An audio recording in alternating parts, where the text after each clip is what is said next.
from within. This is designed for health. Right now, in United States, 30% of the healthcare bills are in the last 1 year of someone's life. We need to bring a culture of health, how we eat, how we sit, how we stand, how we breathe. So especially those of you who are into becoming doctors, first and foremost thing is you must exude health. Kalo na janati tava jananam, Kalo na janati tava samapanam, Drushto maya tava mahakaraha Yogeshwara Kala Kala, Yogeshwara Kala Kala. Namaskaram. Right, I said namaskaram. Good morning to everyone. Namaskaram, Sadhguru. Before we begin, I'd like to thank Sounds of Isha for their wonderful reverberating music and touching our souls with their song. I don't think they enjoyed the music. Oh, we all do. Yes. But nobody was on their feet, they were just… Namaskaram once again, Sadhguru. On behalf of Prathima Institute of Medical Sciences, I'd like to welcome you to our college, sir. It's indeed a privilege and a blessing to have you face to face. So your presence and your coming has rather created a big buzz all throughout our college, and we've had questions pouring in for the past couple of weeks. Yes, sir. So before we begin with our questioning, I'd like to introduce the student panel, sir. I'm Chetna from third year MBBS. I'm Ishwar from third year MBBS. And I'm Abhilasha from third year MBBS. Namaskaram, sir. You got fans out there, huh?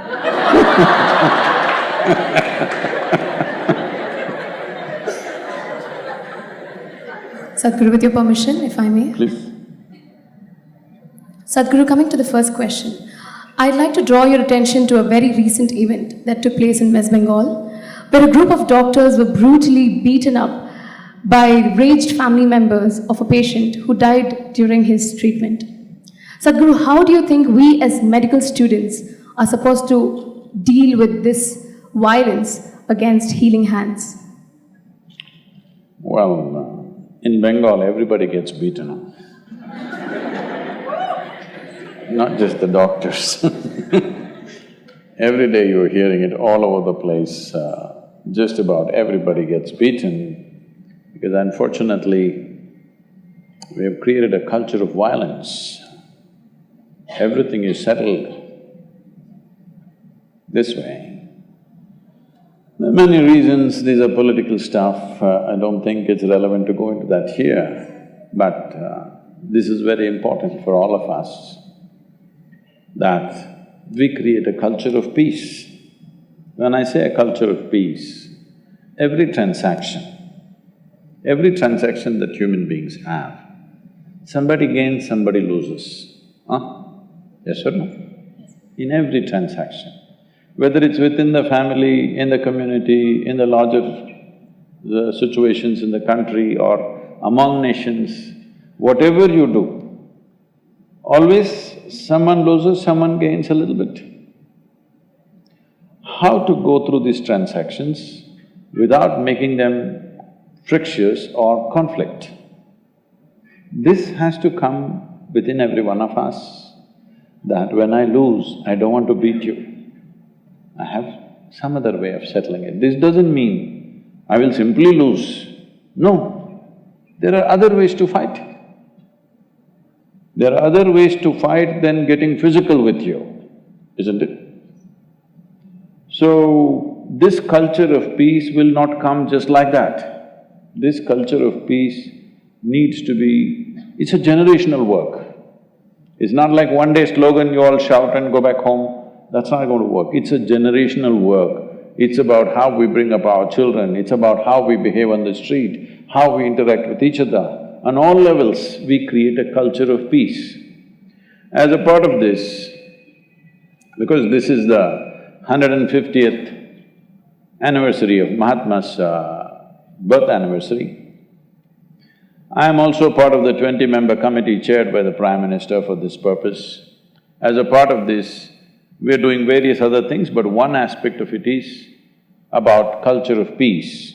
So we are doing major events in the world with top celebrities. The idea of bringing the celebrities in is so that the world's eyeballs will come to it. People should understand there is a way of dealing with things peacefully. Mahatma is a representative of this, that he found peaceful solutions for very violent problems. Not only in India, using his inspiration, Nelson Mandela in South Africa, Martin Luther King in United States, the entire movement there, very violent problems, but peaceful solutions were found. This is important if all of us want to exist. Why I'm saying this is, there was a time when the only weapon we could pick up was a stick. The stick became a sword, the sword became an arrow became a gun has become a bomb has become a super kind of bomb. Once this kind of destructive capabilities we have, it's extremely important that we have a culture of peace within us, because it's not just going to be a broken bone. I don't know how you got it.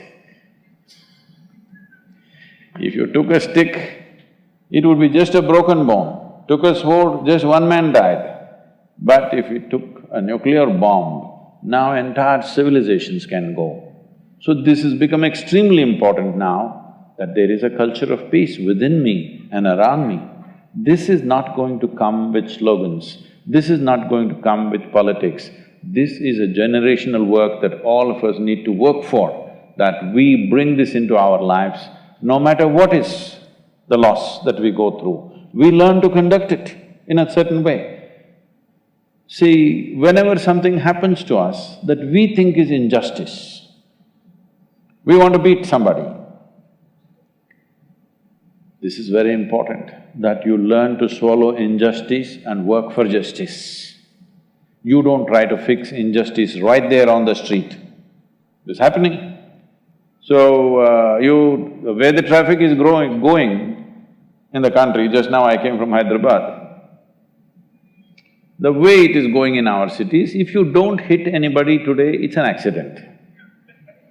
Hello? Yes or no? That's the way it's going on. But if as much as your car touches somebody or your motorcycle touches somebody, right there they get down and start thrashing each other. Because they're disappointed nobody got injured in the accident. Now they want to do that. How did this happen? Don't tell me, it's okay. So, to bring a culture of peace is not one day's work. All of us need to work upon that. First of all, we should know how to be peaceful. Peace means many things to many people because you're medical students and doctors. You know that human experience has a chemical basis to it. So what you call as peace is a certain kind of chemistry. What you call as joy is another kind of chemistry. What you call as ecstasy is another kind of chemistry. Agony is one kind of chemistry, misery another kind of chemistry, stress, tension, whatever you go through are different levels of chemistry. Now, this human body is the most sophisticated and complex chemical factory on the planet. Do you agree with me? Only problem is you're a lousy manager. Hello? You're a lousy manager, it just boom, boom, it goes inside. The bomb is not outside, the bomb is inside. Outside bomb is only a further facilitation of the bombs that explode inside, isn't it? You're watching movies where everything is settled violently. Your heroes are always bashing people, isn't it? Hello? So if you like that, and if you think that's the best way to do it, that's the way you will do it. What I hit with my hand, when I think I've lost something big, I will also bomb you, isn't it so? Hello? If all I have is my hands, I will use it. If I have a gun, I'll use it. If I have a bomb, I will use it. Every 2 months at least, you're hearing from United States, somebody walks into your school and shoots all the children. Hello? You're hearing this, isn't it? Repeatedly, universities, schools, because they have access to guns. People think it's an American phenomena. No, no, no. In India, if people had access to guns, they would have shot each other everywhere. Yes or no? There is no gun, so they're slapping each other, or some people are more equipped, they're stabbing each other, all right? So please understand this, the violence is not in the society, the violence is within us. What have we done about that? This is what inner engineering means, that you engineer yourself the way you want to be. Nobody can take you where they want. If somebody else can decide what should happen within you right now, you're an absolute slave, isn't it? Hello? Hello? You don't like it? See, if I decide how you should dress, how you should sit, what you should eat, you'll say this is slavery, isn't it? But if I decide right now whether you can be happy or unhappy, peaceful or violent within yourself, if I'm going to decide this, are you not in slavery? Worst kind of slavery, isn't it? That what happens within you, I will decide. This is what you're allowing in your life. You're allowing this to happen to you, that somebody can decide what happens within you. If you don't take charge of this, you will live a life of a slave. When you live a life of a slave, you will always feel life is unjust to you. When you feel it's unjust, violence is a natural consequence of that. This happened. Can I tell you a little story? Yes. No? Yes. Okay.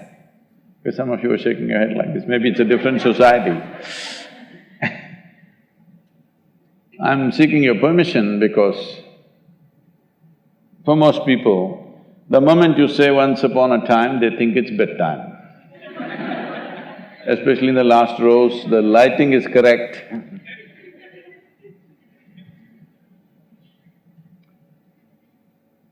A yogi was walking by. What's this village? What's the local village? Huh? Chuppadandi. Huh? Nagaluru. Oh, Nagutara andru? Nagaluru. A yogi was passing by in your Nagaluru. A few people gathered and abused him. In every possible way they can abuse him. He listened to all the abuse very attentively, not ignoring them, very attentively. Then he said, I have an event in Prathima college. In the evening, I'll come the same way. If you have something more to say, you can tell me at that time. These are the kind of people, they will say 100 things. If you say one thing, they will beat you. They're just waiting for that. But he said, he heard all the worst kind of abuse, and then he said, in the evening I'll come back if you're ready for more. Now what do you do with this man? Because this man is like this, not because he's a coward. He is like this because he's decided how to be in his life. He's decided he lives peacefully and joyfully. You pull him whichever way you want, he won't come your way, he'll go only where he wants to go. An intelligent man or no? Huh? Just you must look at yourself and see. Anybody can drag you whichever way they want, isn't it? One word, just one word, they can drag you. This freedom, every human being, especially the youth of this country, must earn, that nobody can decide how you are within yourself and what you will do with your life. You decide. Otherwise, you will live a life of a slave. When you live like a slave, at some point your frustration will burst out as violence. So it doesn't just happen to the doctors, it just happens to everybody. It's happening to all kinds of people every day, isn't it? Sadhguru, the heartbeat bill that has recently been declared in the US, it declares that any woman who aborts anything with a heartbeat, she is declared a criminal immediately. I didn't understand. The heartbeat law… I don't think her microphone is… No, it's fine. Yeah. The heartbeat law states that any woman who kills or aborts anything with a heartbeat, she immediately is declared a criminal. And this is a law in a developed country like US. And obviously, there are certain cases where we see pregnancy brought about by rape, pregnancy in teens, and also pregnancy with fetal anomalies. So, and they are still forced to have these children. So, do you think it is justified that a law can take away a woman's right to her own womb? See, I'm not for these kind of laws, all right? But at the same time, I want you to look at it with a little broader aspect. In this country, there have been many people who have killed their own daughters. I'm particularly saying daughters because that happens more to girls. It also happens to boys. Because the father believes, after all, you're my child, if you don't behave the way I want, I will kill you. It's happened or no? Not one or two, it's happened in quite substantial number that you cannot ignore the number, that kind of number has happened. So where does this right come? Because it is because of me you're born, so you must do what I want you to do, so I'll take your life. So similarly, it's my womb, I will do whatever I want, this will not go. At the same time, a woman has a freedom to do what she wants. But what she wants does not mean you can take it to any level of irresponsibility. There was a time when women had no means to prevent pregnancies, all right? Today there's substantial means, isn't it? So I would say, within 5, 6 or 10 weeks or 12 weeks or 14 weeks, you must terminate if you don't wish. But allowing the child to grow, I've seen cases, I'm saying this particularly because I've seen people, they have boyfriends and they got pregnant. Now, it is 5-month pregnancy, this really came to me a few months ago, and the boyfriend left her, some fight between them, she went away. Now she wants to abort the child. This is not okay. You cannot go on like this. I think some kind of number of weeks we can fix. In my judgment, I think before 48 days, if it happens, it's best. But sometimes a woman may not be able to know that she is pregnant. Let us allow 10 weeks, 12 weeks, maybe 14 weeks. You can't go to 25 weeks, 30 weeks and try to terminate a child. It's not nice. Because it's alive, it's a living life. You must understand, of all the creatures on this planet, a fetus as a life is the most helpless life. Yes? Even a little child, a 2-year-old child, if you try to do harm to him, he will bite, he will do fight, he has some defense. A fetus is totally in your mercy. You must treat it with utmost compassion. Because of your convenience, you can't do whatever you want. At the same time, does somebody else decide this? No. A woman should decide this, there's no question about that. But at the same time, some kind of norm has to be there, that within this much time it must happen. After the child has grown, there is substantial studies saying the child has even emotion towards the mother. You don't kill a life which has emotion, isn't it? That amounts for something else. So I think both the sides take extreme positions, this is the problem. Let's take a more humane and practical position. Why? Why are you for or against something? It is a question of life, isn't it? How do we handle this life? With what due respect do I handle this life? It's been happening, it's yesterday or day before, there is some information saying the male-female proportion in the country has improved, congratulations. But at the same time, why was it down? Female children who are born after… because they didn't go for sonogram, this, that, they're born and they're girls. Simple thing, what's being done in the villages is, they just take some paddy granules and put it in the mouth. It gets stuck somewhere and the child dies in a terrible way, just because it's a female. So now, if I can terminate a child at 5, 6 months, why not after 10 months when the child has come out? I'm saying the logic will extend itself, you must be careful about taking up causes, because what is the consequence of what we do today, tomorrow? To what extremes will people take it? This must be taken into account, because what I'm saying is not a rarity. How many thousands must have been killed? Only a few are caught. Hello? Only a few are caught, thousands have been killed. Because a 5-day-old child, if it dies, people will, think something happened to the child. Infant mortality is there. How much of this infant mortality is actually murder, nobody knows, okay? So we must be careful what we argue for. This is not about this versus that.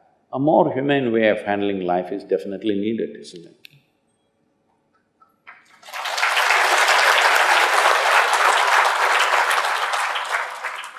Namaskaram, Sadhguru.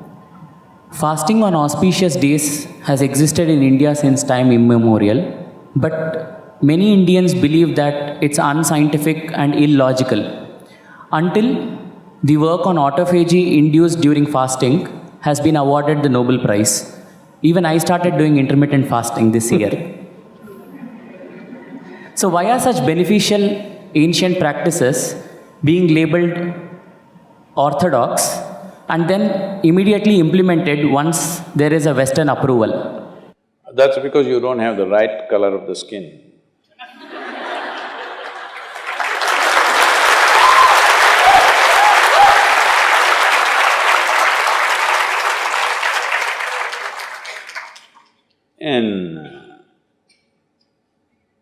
I've been talking about this for 40 years, all right?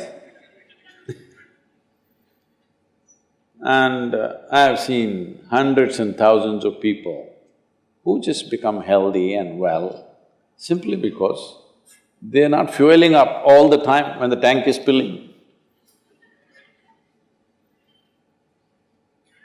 In the yoga center, everybody eats at 10 o'clock in the morning and at 7 o'clock in the evening. Our lives are very physically active. There are no automobiles inside the ashram, it's a large place. Everybody either walks or cycles. Even if you have to go to the dining hall, it's a kilometer. If you want to go to your workplace, it's half a kilometer, 1 kilometer, like this. All the time, people are physically active. So everybody is very hungry. By the time it's 3:30, 4 o'clock in the evening, they're extremely hungry. But we learn to live with that, because hunger, empty stomach and hunger are two different things. Hunger means your energy levels start dropping. But empty stomach is a good thing. In the yogic sciences, today modern science also is coming in line with this. But what we know by our experience, you will spend $1 billion to come there. Because research is all about how many $1 million, that's how it is. Your body and your brain works at its best only when your stomach is empty. So we always make sure we eat in such a way, how much ever we eat, our stomach must be always empty within 2 to 2.5 hours' time maximum. So we go to bed hungry always. People think they cannot sleep.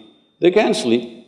On an average, for 25 years on an average, I slept only 2.5 to 3 hours.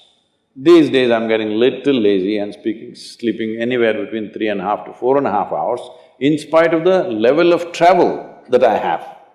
When I say level of travel, if I say my level of travel in the next few days, you will fall off your chair. Yes? Should I tell you? No, not necessarily.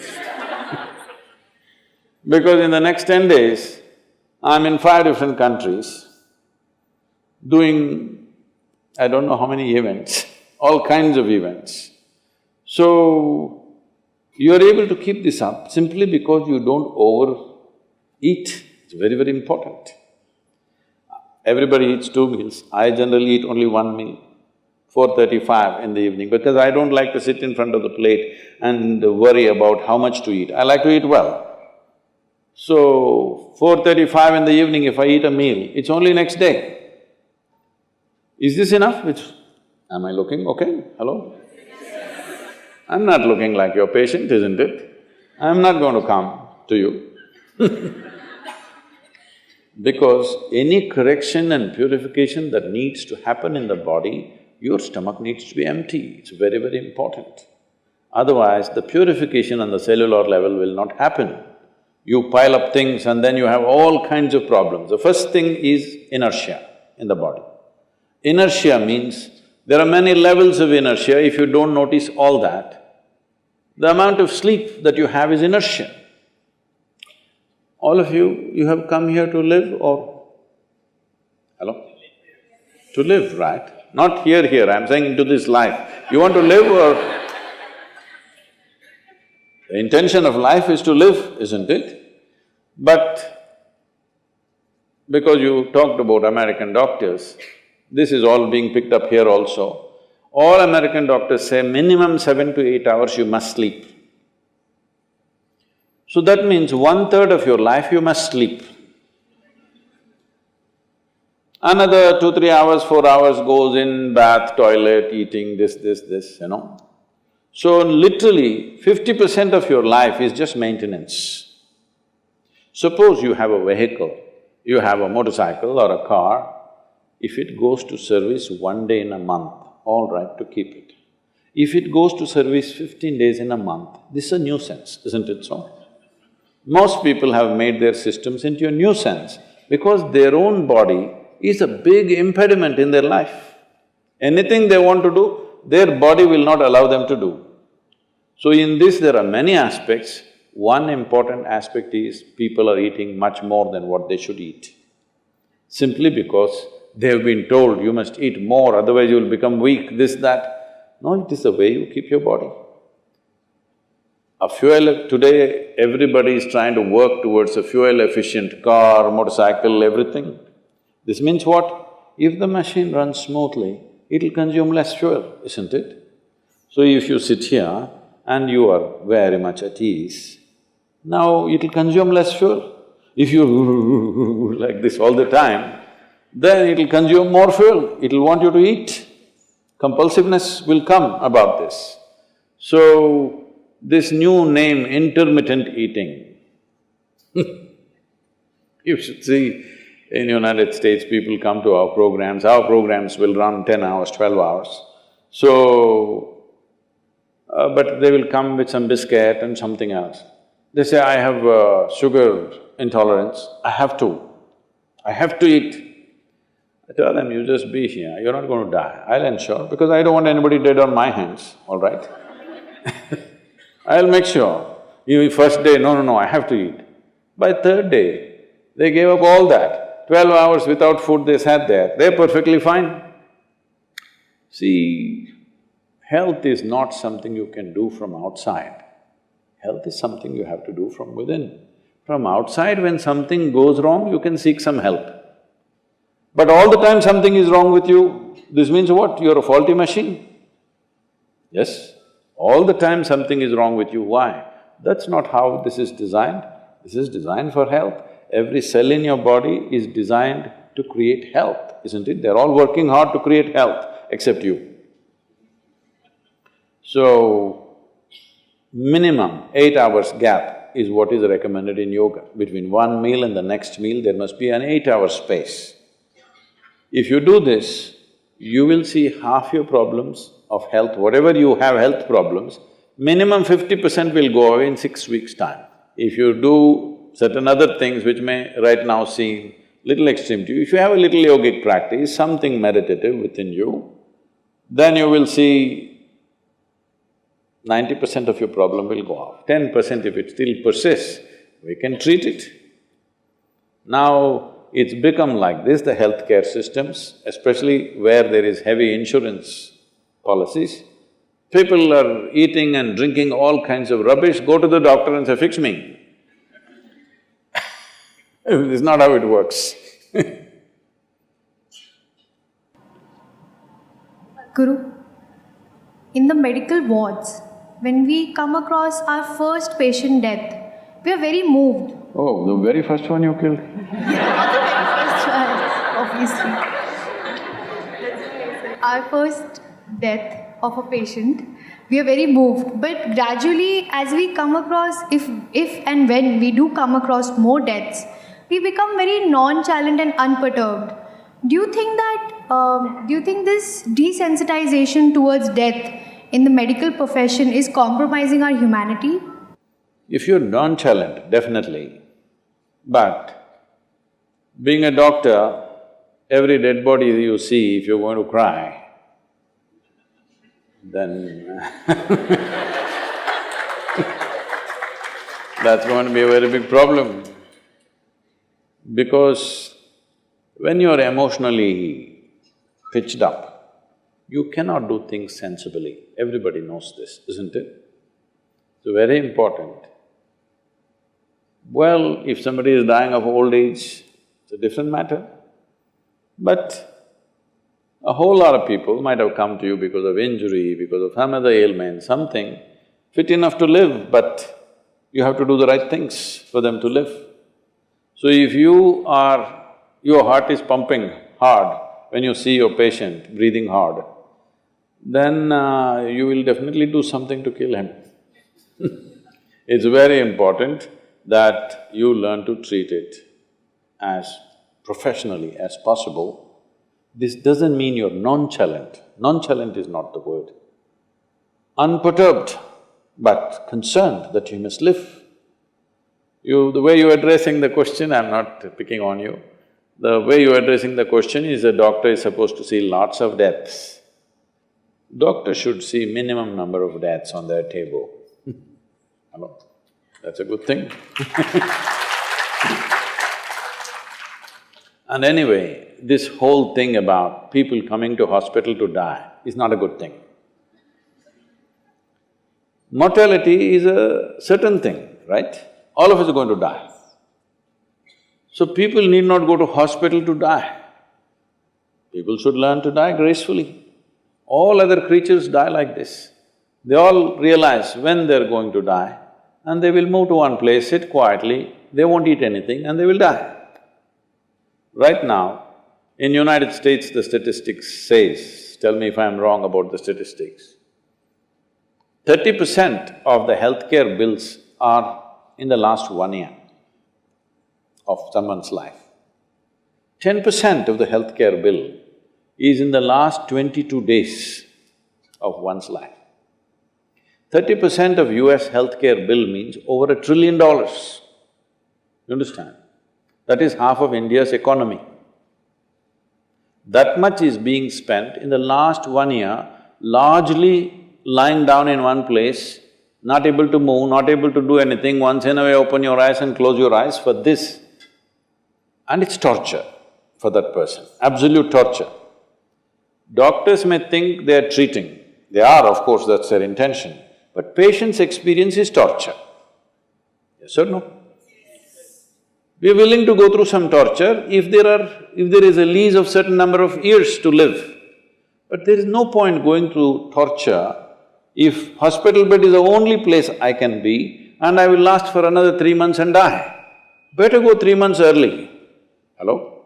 Now this may sound like, oh, I'm saying let them die. That's not the point. That is not the point.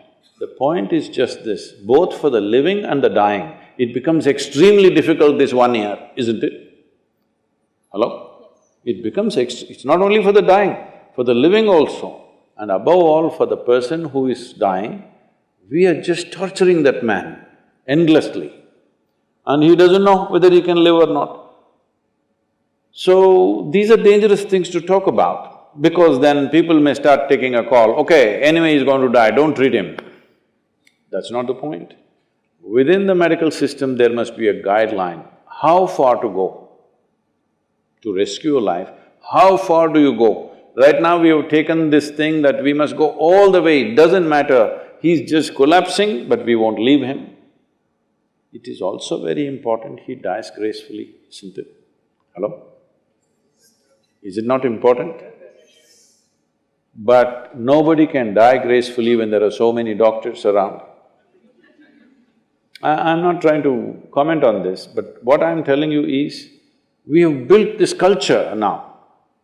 Right from ancient times in this country, when we see that somebody is dying, people came, chanted something, whatever they believe in, put him not in the house, just outside so that he feels free, fresh air and everything. Everybody sit there, wait, chant something, let him go out of old age. If you take him to the hospital, he may last another week, 10 days, but he will go through torture. So there must be concern for that person, for that life which wants to exit. These are very hard decisions to make because crime may happen. All kinds of criminal stuff may happen if you take a call on this. But as human beings, our humanity should decide this, not our principles, not our laws, not something else. Our basic humanity must decide these things. But the way it is going right now in the Western world, and slowly that is very much happening here, this needs to be looked at because nearly 80% of the people, I don't know, at least in United States, I think 80% of the people die under medical care, at least. So, they are not dying well. They are just dying with lots of pain, lots of injections, lot of this thing, do this, do that. No, there is a point beyond which… First of all, this is not built into people's lives. In this culture, yogis especially, when they feel they have done their work, they just sat in one place and they left. If that much wisdom is not there, at least one must understand within himself. This is also for that person I'm saying. If you leave it to your relative, he cannot say, I won't get you treated. If you leave it to your doctor, he cannot say, I won't treat you, it's time you die. Somebody else cannot decide this. If it's my life, I must decide this, isn't it? But sometimes I may not be in a condition to decide this. This is a complex affair, but we need to revisit this without creating opportunity for crime, without creating opportunity for people to misuse this. It is definitely something that we need to revisit this and look at this carefully. If… I'm not talking about euthanasia or something, but at least allowing somebody to die peacefully. When 30% of the healthcare bill is going for the last 1 year, where they're immobile in the bed, what's the point of this? It's not just about money. It's about the nation, it is about the society. $1 trillion healthcare bill, if you give it to India, this country is finished. That is just for 300 million people. This is for 1.4 billion people. So, these things need revisiting. But the problem is, the moment we open the subject, for and against, people will start screaming. Everywhere they're screaming. In the news channels they're screaming, political platforms they're screaming, activists are screaming, social media screaming. You cannot say anything sensible in the country. It's become like this because everybody are vested interest groups constantly screaming. If you quieten the screaming people, I'm sure we can form committees in every hospital, some kind of a board, which comes, examines not an individual doctor, but a group of people who take a call, whether it's worth pushing this man endlessly or letting him go. A responsible group can take this call. According to our medical standards, ideally there should be one doctor for every 1,000 people. But in India, it's about half. That is, about every 2,000 people have one doctor. Despite this disparity, most of us dream of going abroad and living in the comforts of the West. Sadhguru, what are the changes we should bring at both the national level as well as in the medical field to control this brain drain and talent drain in the country? I would treat these two things, the first part of the question and the second separately. Every 2,000 people need one doctor, I don't like that. You're saying there's not enough. Every 1,000 you need one, is it? Oh, I don't like that at all. I would like every 5 or 10,000 people has one doctor. That means they're healthy.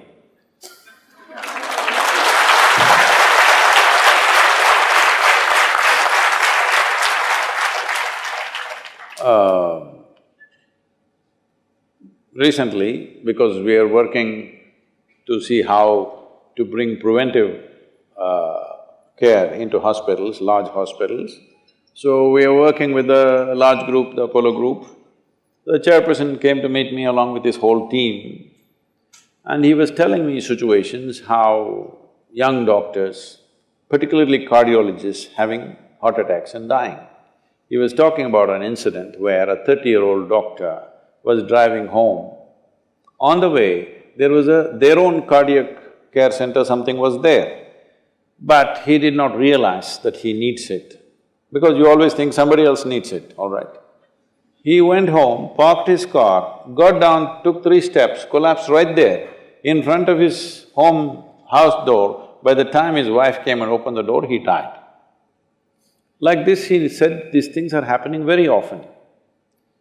When this came up, I just started thinking, oh, do we have such a possibility?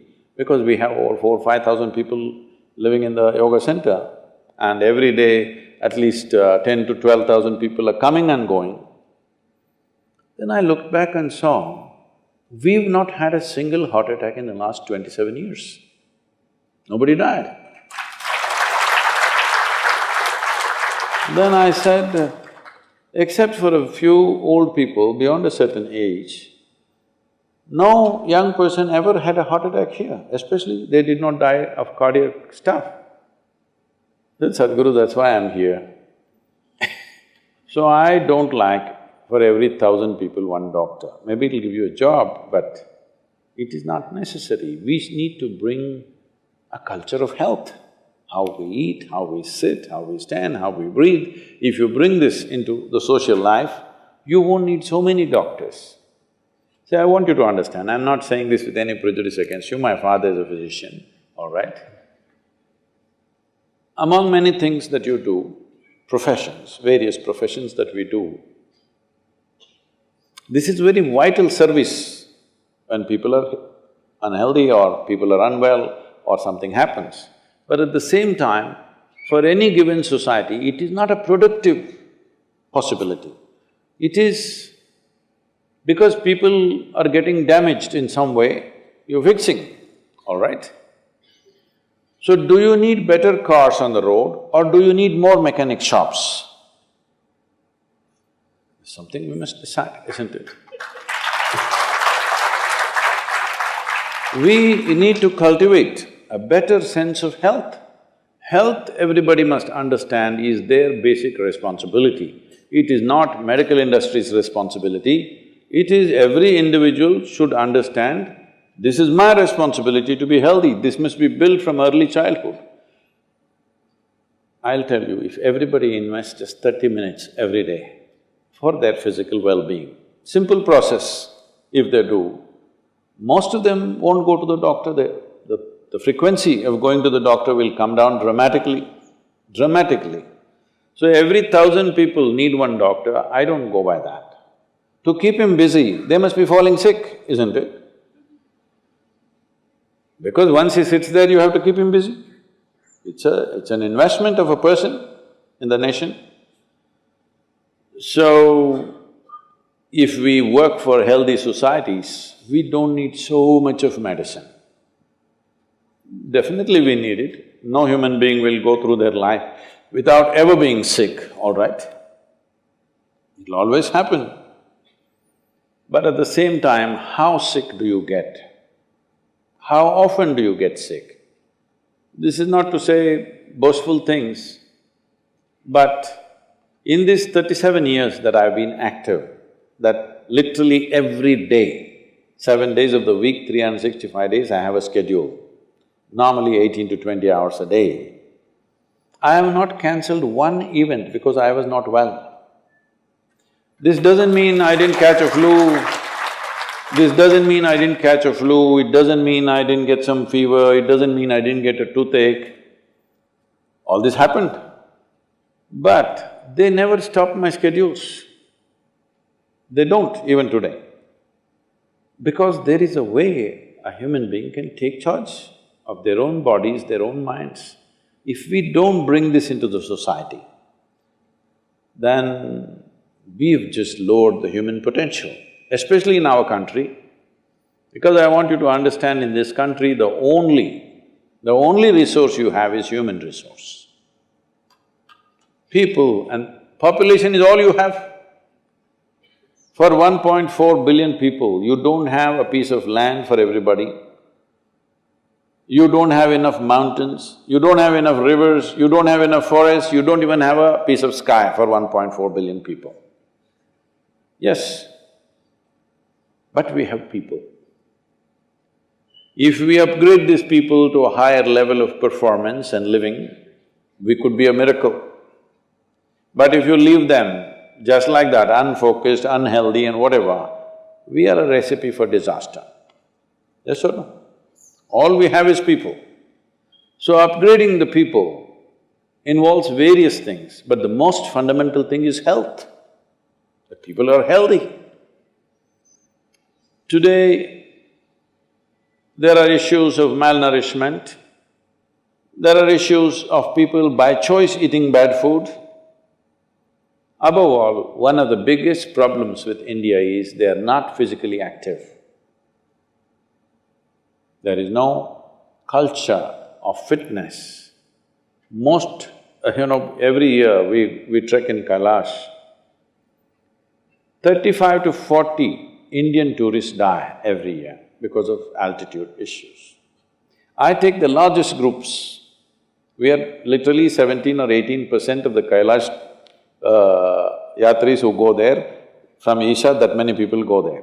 But we don't have a single casualty because we make sure people are in a certain condition, certain practices are taken care of, certain discipline is there. Today, because of constant year after year Indian people dying, the Chinese government put a new rule last year saying that Indians over 70 years of age cannot visit Kailash anymore. But if you are an American, you can go, if you're a German, you can go, if you're an Australian, you can go, if you're whatever else, you can go. Only Indians over 70 cannot go because Indians just die. How's that? It's a statement on us, how we are. So especially those of you who are into becoming doctors, first and foremost thing is you must exude health, huh? If your patient sees you, you must look radiant and healthy, isn't it? You are only… She was telling me, why are they all sitting like this? She says, no, we are medical students, we are supposed to be serious. If somebody comes and tells you a patient is serious, how do you understand? That they are on the way out. If you are serious, what does it mean? Same thing, hello?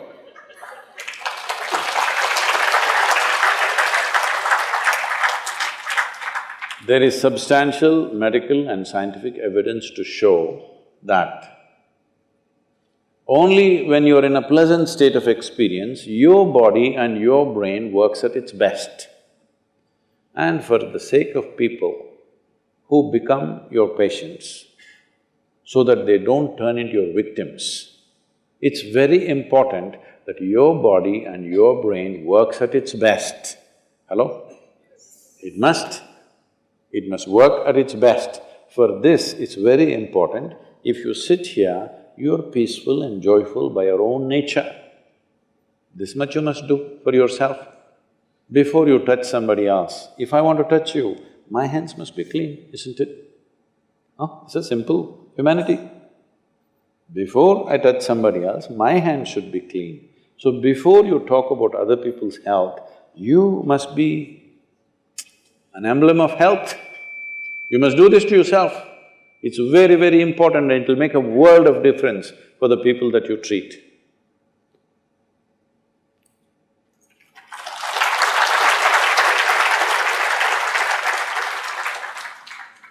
Sadhguru, we have heard many stories of people who enter into a deep state of meditation and they forego basic human necessities like thirst and hunger for several months together.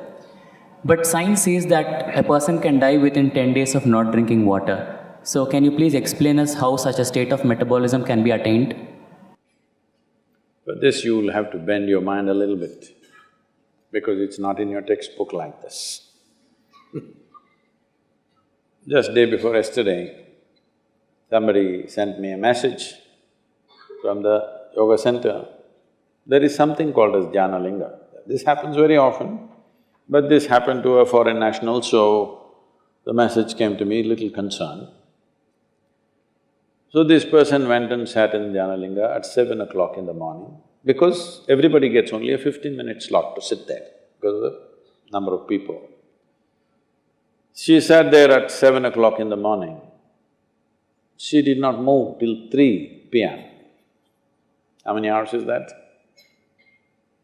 3 plus 8 hours. She just sat there unmoving. She didn't realize that she's sitting that long. She thought she's going to sit for a 15-minute slot. So they sent a message to me, Sadhguru, like this, she's not moved, should we disturb her? I said, leave her alone, it's okay. Like this it happens. Once it happened, I sat down way back. I thought, this was new to me also at that time, I thought I'm going to… I sat there for 25–30 minutes. When I opened my eyes, a huge crowd in front of me in a village, garlands around my neck, they're all trying to pull my legs, in India, India being what it is. And the moment I open my eyes, somebody wants to know about his business, somebody wants to know when his daughters will get married, all kinds of things. Then I say, where did all you idiots come from? They say, you've been sitting here for 13 days. And so, what happens in the system? That's what you're asking. See, right now, I'm speaking. If you check my pulse, it's somewhere around 55, 58, in that region. If I simply sit quietly, it'll drop below 40. If I simply sit down and I'm doing something without interaction, talking, moving, if I simply sit, it'll drop below 40. Now this is at ease. This will not build any unnecessary friction inside. So the amount of energy it consumes is very low. All of you medical students, you know this, 20% of the energy in the body is consumed by your brain, though it is hardly a pound and a half at the most. So, this much body is consuming 20% of the energy. This much body is consuming only 80%. If you compare this and this in weight, what, it's 50 times more, much more. So, you must understand, if you keep your mind in a certain way, the amount of extra energy that you have is enormous, because you're not unnecessarily consuming, wasteful usage of energy is not happening. This is true with every system. Whether it's a car, whether it's a machine, whether it's anything, how friction-free it is running, that much energy will come down, isn't it? Anything that's happening with big friction will consume enormous amount of energy. So physiologically, psychologically, energy-wise, if you bring friction-free function of your system, metabolism will drop and you will function very efficiently, because when you want to pitch it up, you have a whole range to pitch it up. When you want to lower it, it's there. Right now, the range that most people are carrying is very, very small. If you push them into activity, they will get totally tired out. If they have nothing to do, they will freak. If you have nothing to do, you freak, isn't it? So in this condition, it'll not go down. Now, everything that you consume is higher simply because you're at a higher RPM, that's all. Within 3 days, we can teach you a simple form of meditation which will bring down your metabolism by approximately 24%. This is the highest drop that you can have in conscious states of meditativeness. If Metabolism drops beyond that. You will not have any sense of body. If you sit here, you have no sense of body. It is from this that a yogi is sitting. See, if you sit down here, even if you don't have a watch, your legs, your back, your bottom, everything is keeping time, isn't it? Hello? You don't need a watch. If you sit here for 3 hours, you know you need to get up. Body knows. So, someone is sitting for hours or days because there is no sense of body. Why there is no sense of body is not only because of drop in metabolism, it is also the intensity of your energy which is not biological energy. Another dimension of energy is fully intense. Once it pervades the entire body, you have no sense of body. If I go into a program 10 hours, 12 hours, I am the only one continuously drinking water, but I am the only one who will not go to the restroom. I am the only one who will not take a break. Everybody, every 2 hours they take a break and come back. Simply because how identified you are with your physiological process determines these things to start with. But there is also sadhana, there is also certain work to be done with your system. So everybody may not be willing to do that level of sadhana, but everybody must do some sadhana. Something so that what you wish to do, you can do effectively. Whatever it is in your life you wish to do, you must be able to do it as well as you can. What the hell you do is not my concern, but whatever the hell you're doing, you must do it well, isn't it? Hello? You must do it well. That's very important for a human being, that we must do it well. So for this, it's very, very important that your own body and your own mind is not an impediment. Your own body and your own mind doesn't trip you all the time. They must be platforms on which you stand. Right now, people have sunk into it. See, this is a platform, it's good. Suppose it lets you sink into it, it's not a good place to sit and talk, isn't it? It's holding us up, so it's nice. Your body, your mind should hold you up all the time. If that happens, your dependence on the outside will come down. And also, water is not always consumed through the mouth. Body consumes water in so many ways. If you activate the system in a certain way, it consumes energy. See, right now you're eating food, drinking water, breathing air, everything for what? To generate energy. But science has clearly proved to you there's enough energy everywhere. So if you're able to take in energy as it is, if you're able to imbibe energy, how is this possible? The word yoga means just this. The word yoga means you're beginning to obliterate the boundaries of your individuality. Right now, this is me, that's you, 100% clear, isn't it? Why? Because you think this body is me, that body is you. This is a clear boundary. My body and your body has a clear boundary. My mind and your mind also largely has a boundary. Here and there we may overlap a little bit. But there is no such thing as my life and your life. Have you ever blown soap bubbles, or were you a serious boy even when you were in school? No. Did you blow soap bubbles? Let's say we sit here and blow soap bubbles. You got this big bubble, I got that big bubble. Now I said, this is my bubble, that little one is yours, this is my bubble. Oop, it went. Now I don't say, this is my air, that is your air. Life is just like this. This is a living cosmos. You captured some, I captured some. How much you capture will determine the significance and the quality of your existence. I want you to understand this clearly. How much of life have you captured will determine this. You may have a big brain, you may have a huge intellect, you may have a lot of knowledge, but you will not still live a significant life. Only if you capture a lot of life, if you're a big bubble, then it's significant. If you have a big body, other people may look at you and say, he's very big, but within you, that'll not be the experience. If you have a big brain, people think, oh, he is very smart, but within you, you will not have a significant life. Only if you capture a huge amount of life within you, then if you sit here, simply if you sit here also, it's too fantastic. When it's like that, whether you open your eyes, close your eyes, whether you do something, you don't do something, it doesn't really make a difference to you.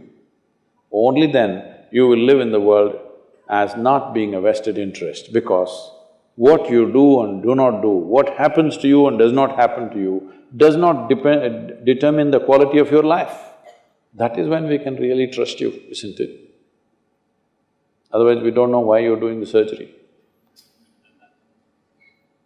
I mean, these question marks have come, isn't it? Can I tell you a joke? A man went for a surgery, he needed a surgery, so he went to the doctor. Doctor said, this is in United States, so doctor said it'll cost you $36,000. Then he said, doctor, I cannot pay that, I don't have insurance. Then doctor said, don't worry, you pay 3,000 per month. The patient said, but that looks like a car payment, installment to buy a car. The doctor smiled and said, yes, I am buying a car.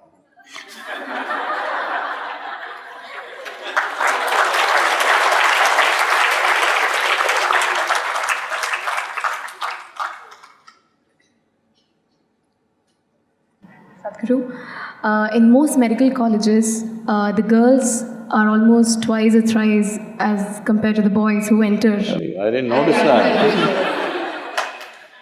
Oh, is it so? I didn't notice that. Yes, they are, more than twice. But we see a complete reversal in this ratio when it goes to post-graduation or the super specialities. Sadhguru, my question to you is, where is a woman's life or career compromised at some stage? Well, nature has invested a higher level of responsibility in a woman's body than in a man's body. Well, more men are going to super speciality, but they were all delivered by women.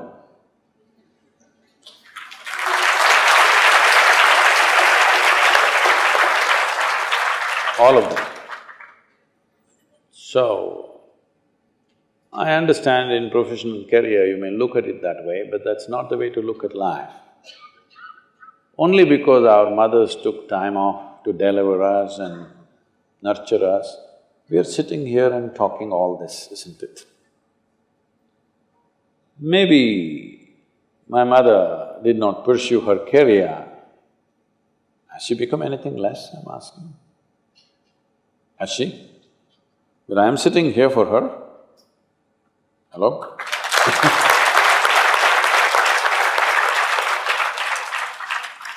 So that's not the way to look at life, but if it is some kind of a prejudice which is stopping them, then we must look at it. But I don't think so. Still, maybe for a lot of these girls who are here for medical, many of their parents think if she becomes a doctor, she will get a better husband. They're not thinking that she should become a great doctor. They're only thinking if she is MBBS,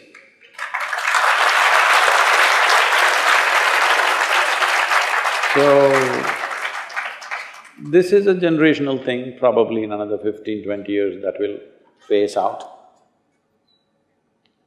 If you try to forcefully push it, it won't work. If you wait, individual people can do their own thing with their families. But as a social phenomena, I don't think you can push it. But if you wait for another 15-20 years, I think they will go. That kind of prejudice will go.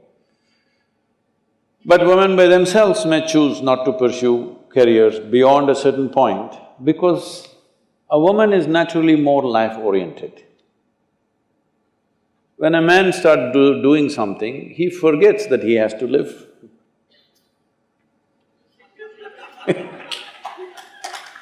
A woman knows that I am alive, I must live. So because of this, she may take a wise decision, how much of what to do. Man's problem is, he just wants to be one step ahead of somebody, even if his life is ruined.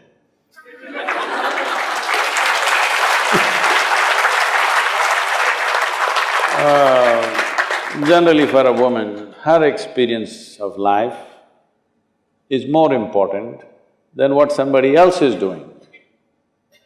So she's making a wiser choice. Sadhguru, our Hippocratic oath tells us to keep our patients first, and our responsibility being to alleviate their suffering as well as their pain. But in certain cases, like in end stage of cancer or other cases, we feel like there is no cure.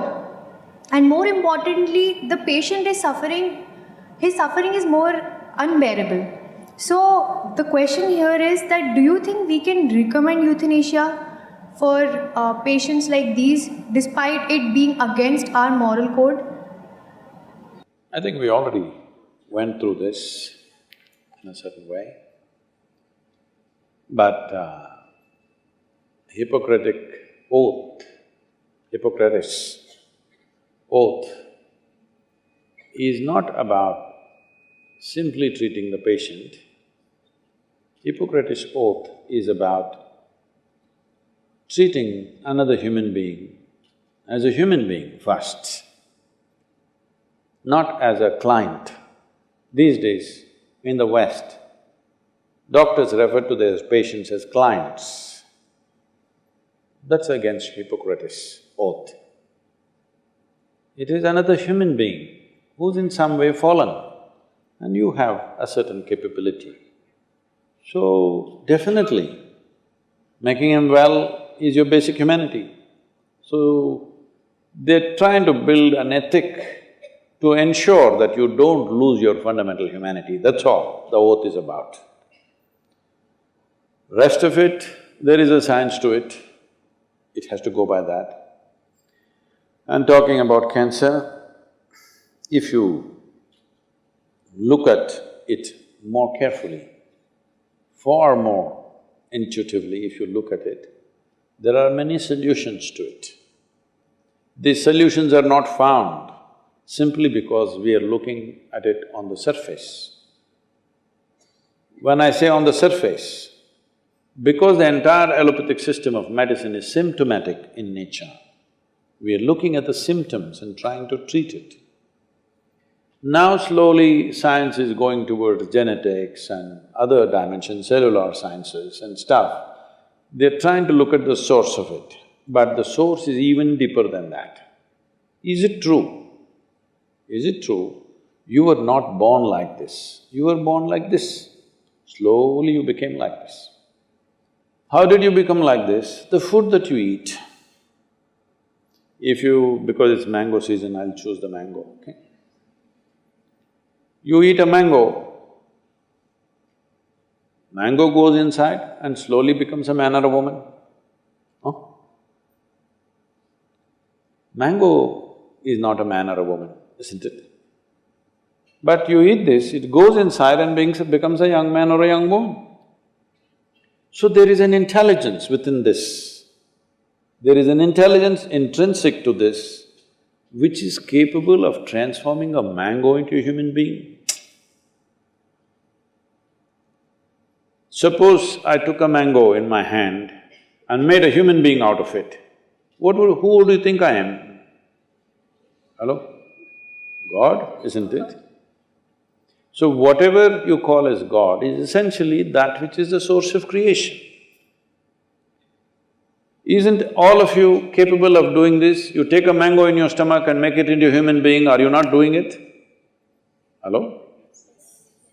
Or take just about anything and make it into a human being. So the source of creation is throbbing within you. The question is only, do you have access or not? If you had access, one who built the whole machine, can't he do a repair job for you? If you buy a car, suppose there is some problem, would you prefer to go to the manufacturer or the local tinker? Huh? Who do you want to go? Really? Do you go to the manufacturer's representative showroom or do you go to the local tinker? They've all vanished largely, isn't it? People who go to the local tinker, you will see their cars are going like this on the road, like this. Those who are going to the showroom for their service and everything, they are the ones who are zipping around, isn't it so? So the manufacturer is sitting here. Well, if some damage happens from outside, then you go to the tinker. That is, if you get an infection from outside, you must go to the doctor, there is no other way. Rest, whatever happens from within, if as a society, as a population, as a generation of people, if we are willing to spend enough time on this, if we are willing to look at it as profoundly as it demands, depending upon how much value you set upon your life, you will pay that much attention, isn't it? If you have valued your life enormously, then if you pay enough attention, you find access to that which is a source. So, it will naturally do its things. You got an infection, you go to the doctor. Rest, you are manufacturing from within, isn't it? Most people are sick by choice. This may sound very cruel, but that's a fact. They're sick by choice because right from early childhood, they've been taught if they get sick, they will get what they want. Yes. Even when you were a child, don't you remember? If you're jumping with joy and screaming, they'll come and shout you down. You just have to sit and go like this. Suddenly they'll do mo, everything for you. So even now, most people are doing this. Most people are doing this, when they want to get attention, they get sick. After some time, initially what starts as a play, sometime later it takes over. The play goes on without your help. Genuinely people become sick. Thank you, Sadhguru, for answering our questions.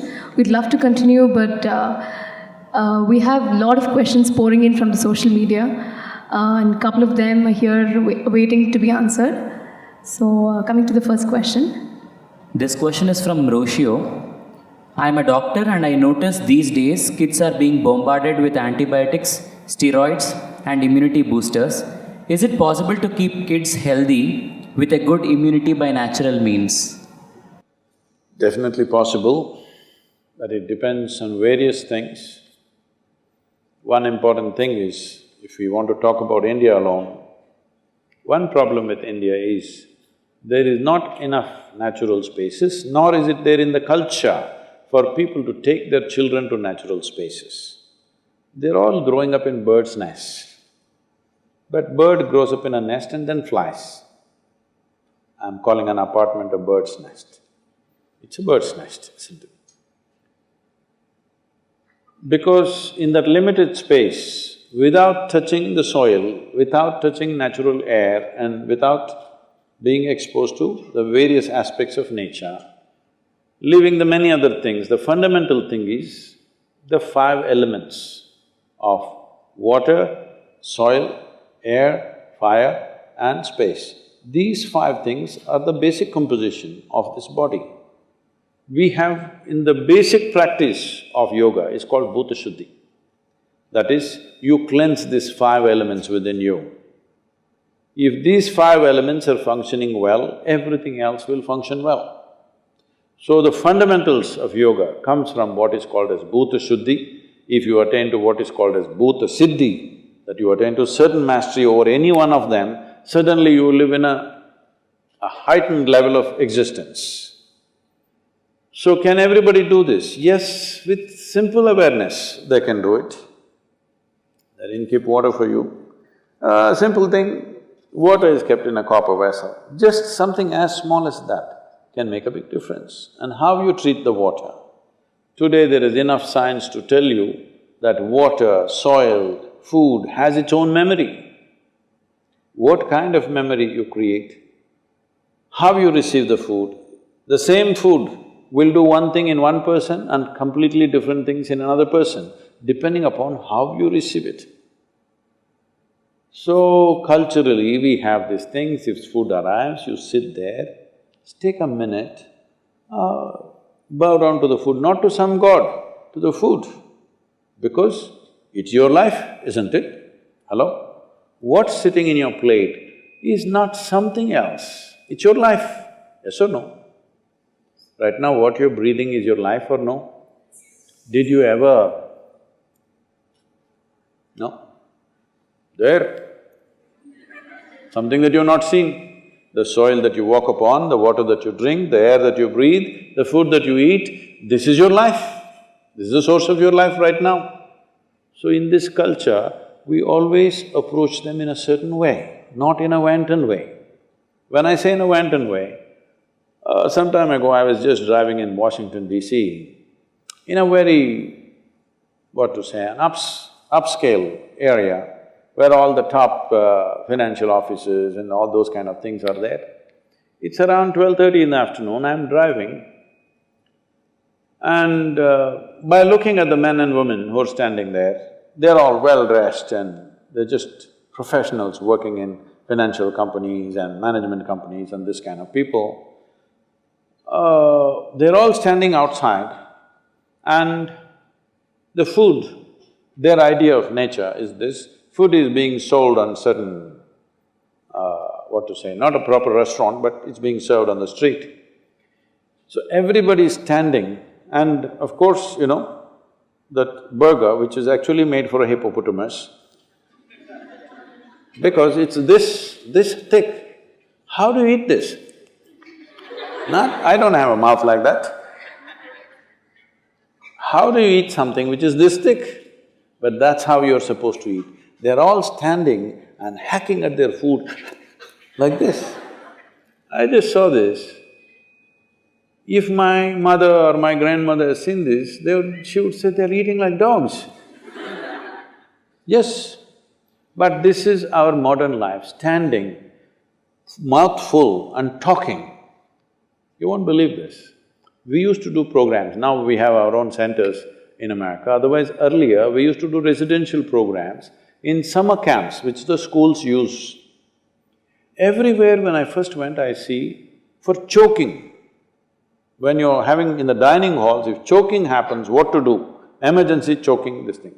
In every school, this exercise is taught in America. How many cases do you get in India of choking on food? Not at all, isn't it?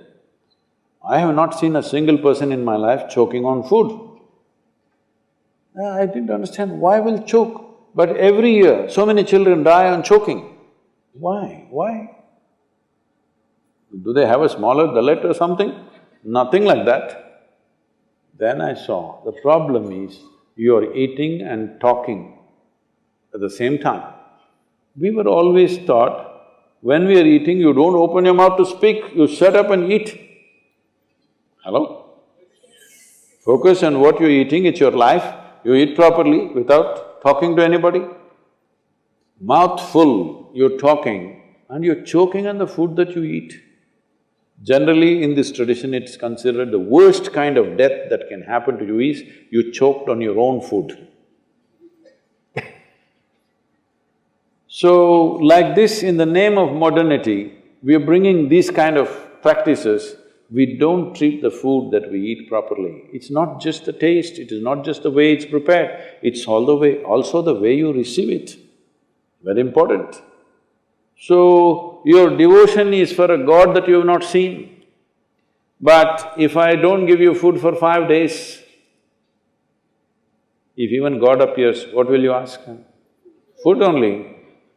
So water that you drink, food that you eat, the air that you breathe and the soil that you walk upon, if you develop a certain sense of emotion towards it, they will behave differently within you. I know immediately, once this thing goes out, there will be activists who are in this country who will scream and yell and say this. But for those idiots, even the Western scientists have come out and said, the human consciousness has a huge impact on the food and water that we consume and even the air that we breathe. There's substantial evidence for that. As you said, even though we have the wrong skin, slowly we're getting around.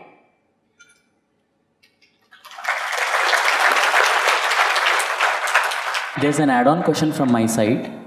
The antibiotic resistance is increasing day by day, and Ayurvedic practices are declining day by day. So, how do we create a perfect amalgamation between the practices of Ayurveda and allopathy?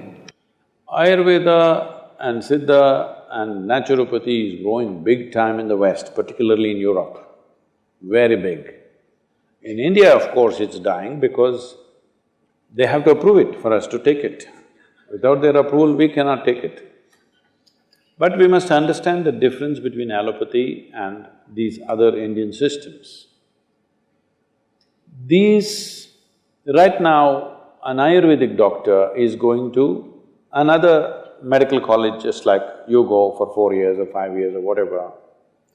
So what he's learning is a downgraded medicine, downgraded understanding. An Ayurvedic doctor or one who wants to practice Ayurveda should not go to a four-year course. You have to invest your life in it, otherwise it won't happen. Traditionally, from childhood, they learn to feel the herbs, they learn to feel the people, the pulse and this and that. This is developing a certain intuition where we don't go by the symptoms that you're showing on your body right now. We don't see your temperature and say, this is what it is. We don't look at those symptoms. We learn to look much deeper into the system to identify what exactly is right and wrong with your system. This will take a different level of involvement. That involvement is missing right now. We're looking at things, if I do this much, I must get this job or I must get this place in the world. With this, these systems may not function very well.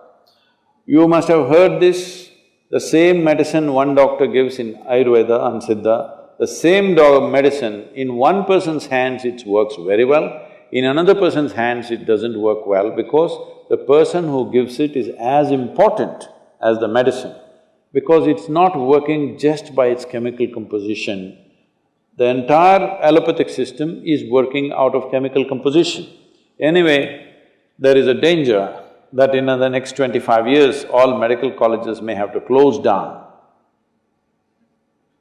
because artificial intelligence will make diagnosis by itself and treat you by itself. Surgeries are all happening now, robotic surgeries are happening. Still human beings are needed because machines need to be upgraded. But in 25 years' time, even today, in United States, I know doctors. I saw a doctor whom I know very well. He is carrying an old BlackBerry, the first model that came, which is that thick and a huge capability. Every time any patient, whatever, he just goes there into his BlackBerry. I said, what are you looking in the phone and treating people? He said, no, Sadhguru, all my textbooks are here in this phone. I'm just looking and telling them. So if you can look, the phone can become smart enough now that it will tell by itself. If you just tell the symptoms to Alexa, she will tell you what you should do. So, this form of symptomatic treatment may become irrelevant after some time because you're just gathering data and processing it and giving an answer. This a machine will be able to do better than any human being because it can process much faster and much better and not miss anything. So, it is time the young doctors who are coming up now should focus on how you should be able to look beyond the symptoms. This is what Ayurveda and Siddha is significant about. There was a yogi with whom I volunteered for some time for his medical camps that he used to have. It was like a festival. Okay, for everybody who comes to him, he has a joke to tell them and it goes on like a festival. Simply something he will give and people are cured, thousands of people will queue up for him every day. And he himself lived to be 106. So if somebody lives for 106 years of age, not in a geriatric state, fully active till the last day of his life, he must know something about health, isn't it? Hello? My great-grandmother lived to be 113, 113 years of age.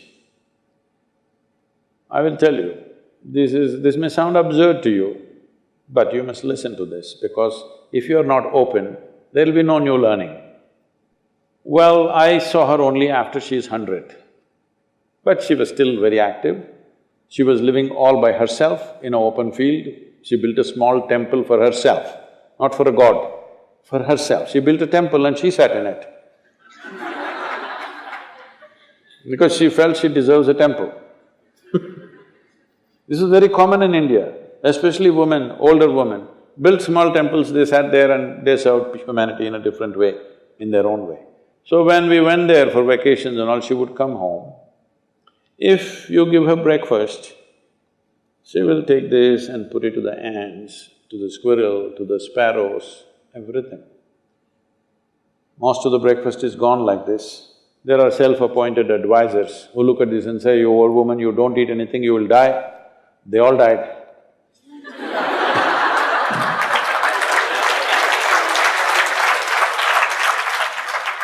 And she will simply sit there looking at these sparrows and ants eating, simply tears would be rolling from her eyes.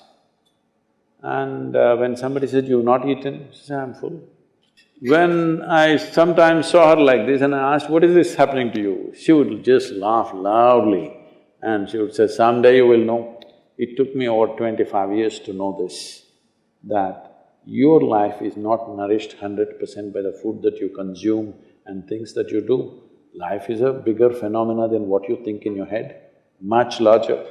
Before you came, this cosmos was there, everything was working. After you and me are gone, still it'll be fine, isn't it?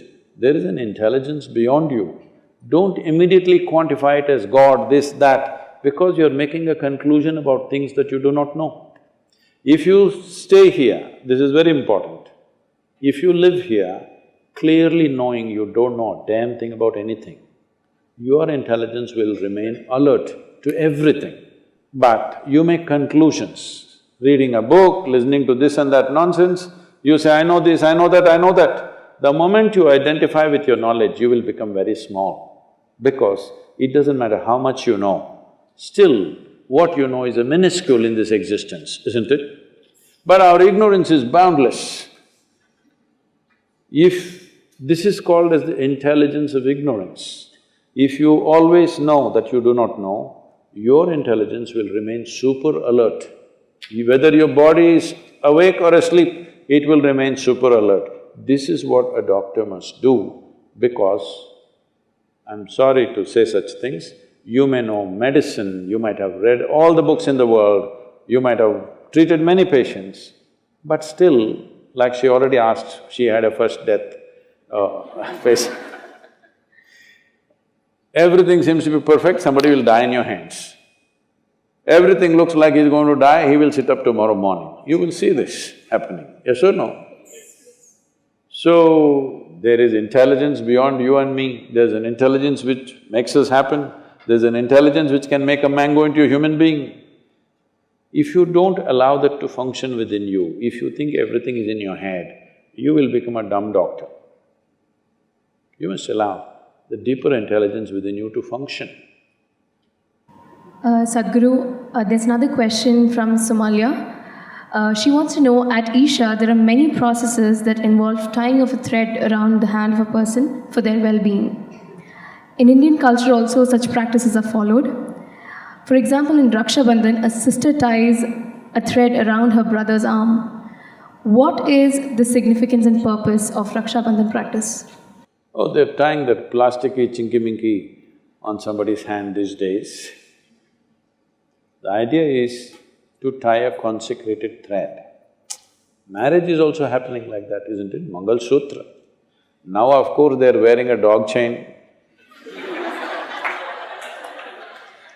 You're supposed to wear Mangal Sutra. Every year you're supposed to renew this, because energetically it is prepared in a certain way that it does certain things to you. It is in the preparation of the thread. Normally we are using a non-sanforized cotton thread or a silk thread, which is not put through the chemical process. And we are using certain methods to energize this, because these are materials which can retain energy for a period of time. So this was used to bind people in a certain way, to create a certain sense of security and stability in the system. But Raksha Bandhan, all these things have become very market-oriented stuff. Everybody's trying a plastic, the chinky-minky stuff, what's all… it's made of all kinds of things. No, these are supposed to be done… See, only the ritual has remained, the science has not remained, that's the problem. Over a period of time, we've carried the ritual, but we've given up the science of it. So let us say it so happened, stretching it to the limit. It so happened you're a surgeon, after a few generations you forgot why you do surgery. You just understand you have to cut up people. Then you better be in the pathology laboratory, isn't it? Even there you cut with a purpose, not simply cut up people. Sadhguru, this is the last question from the social media array of questions. So this question comes from Rim. He says that Steve Jobs was said to have a bad temperament. He often subjected his employees to profanity, fired them in public, and pushed them to the extreme limits of performance. He is also considered one of the greatest innovators of our time. Is such behavior justified as long as one delivers results?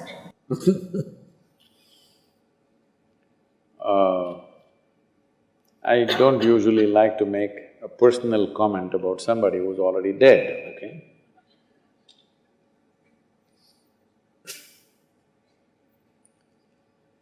But I'm asking you,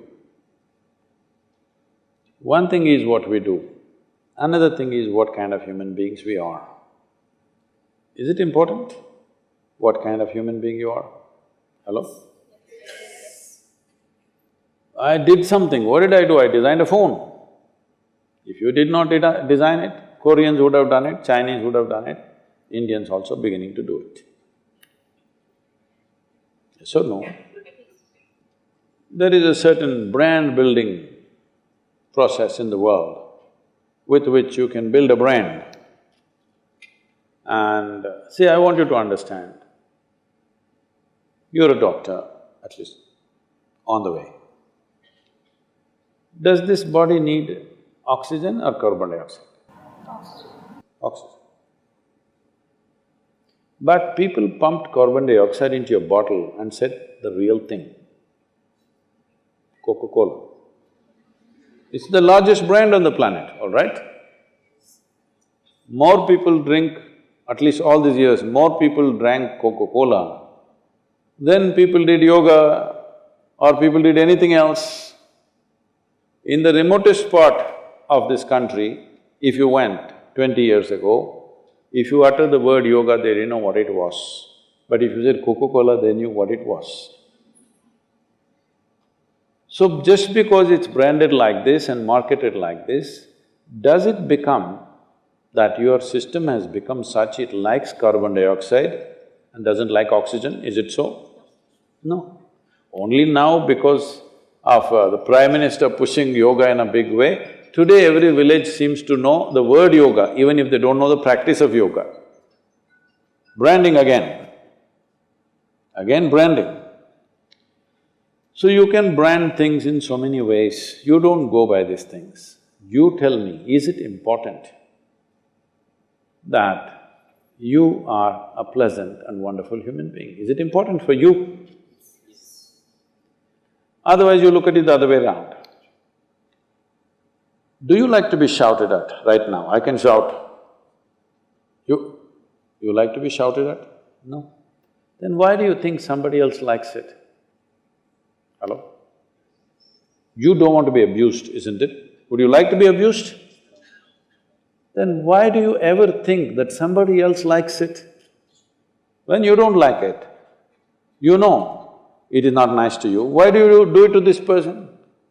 Why do you do that? You lost your humanity fundamentally, isn't it?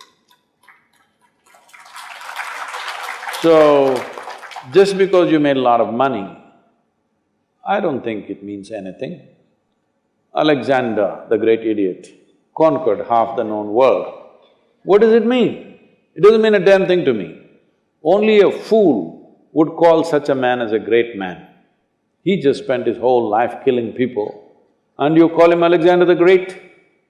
No, they forgot his third name, it was idiot. So, please do not go by these standards. Somebody has this much money, so he becomes a great man? I don't think so.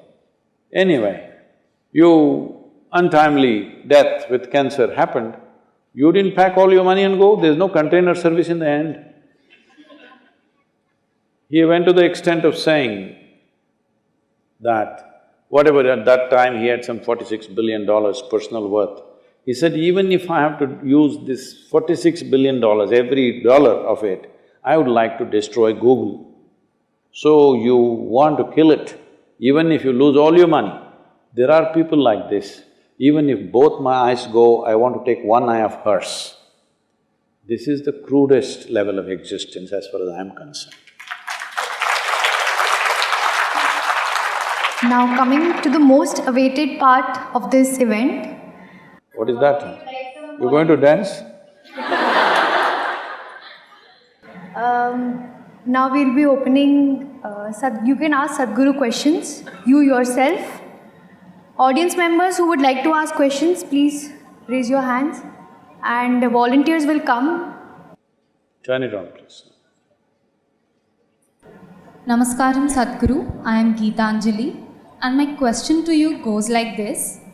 I've come across two common myths If you can hold the mic. associated with organ donation. One is that if someone donates their organs, they will not have those organs in their body in their next birth. And second is that you don't get mukti. Do you agree with this? If not, what would you like to say to clear the misunderstanding of the masses? Thank you. How many idiots are going to get mukti, first of all?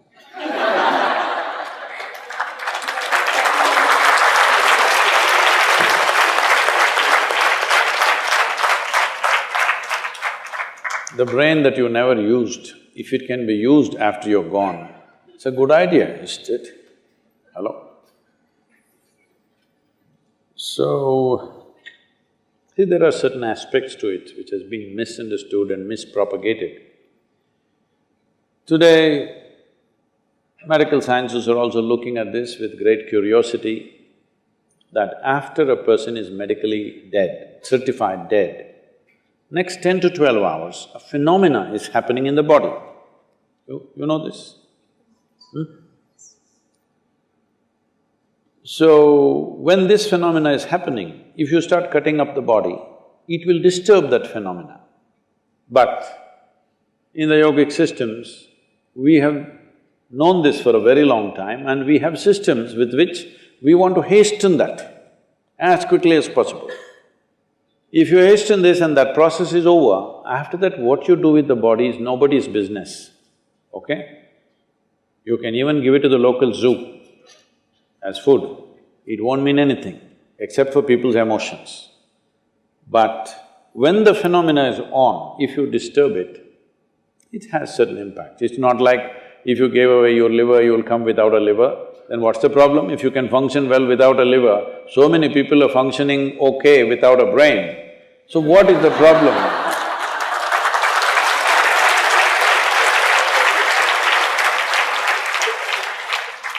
So, this nonsense should go. But at the same time, I meet a lot of people lot of particularly society ladies taking up organ donation as a mission in their life. Oh, everybody should donate their organs, donate their organs.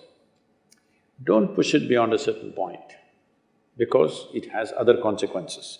Already it's happening big time if you're not aware of it in certain countries.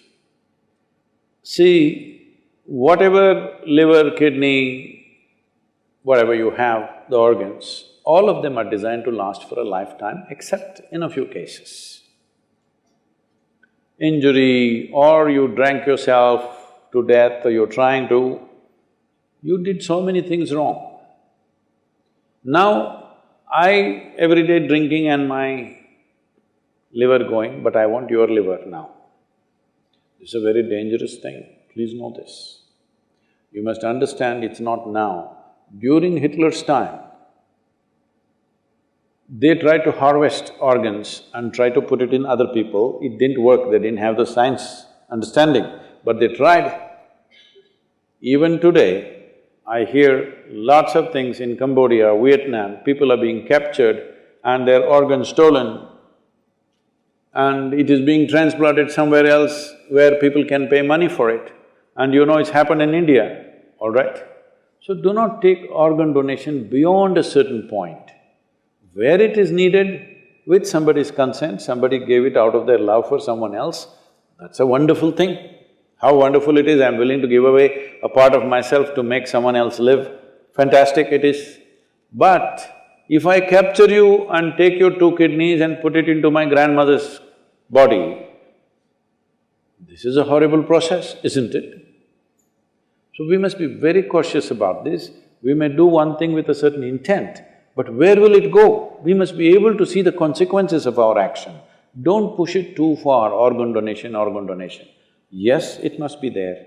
It is an expression of compassion for another human being. A human being that you do not know somewhere, you want to give it, fantastic. But we must be very careful, it should not be pitched up in the society and create a marketplace for that. Once you create a marketplace, you cannot stop exploitation. You cannot. Nobody can stop it.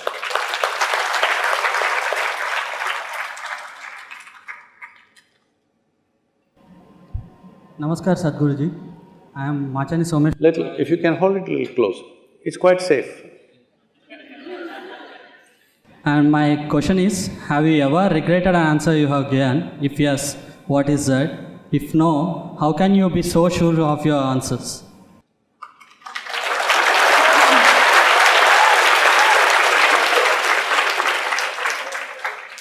Did I say something that I should regret here, sir? I don't mean like this. Huh? I didn't mean like that. Okay. Please sit down. See, certainty of life is a wrong thing. It is not about certainty, it is about clarity. What you say, what you see, you speak. What you don't see, you say, I don't know. Because I am always willing to say, I don't know that. I will not say wrong things. Only if you try to speak something that you do not know, you end up saying wrong things, isn't it? I'm not such a fool, I'm not so arrogant in my life. If I don't know something, I'll say I don't know. So, that doesn't happen.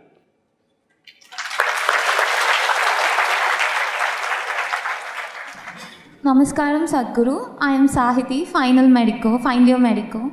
I would like to know, in our daily life, we come across bipolar situations, like one side we get praised for treating, and the other side, in the same moment, if we lose a patient without any due negligence, it's the blame on us. Like, how should we internally fix ourselves, not the perspective of others? How should we internally fix ourselves?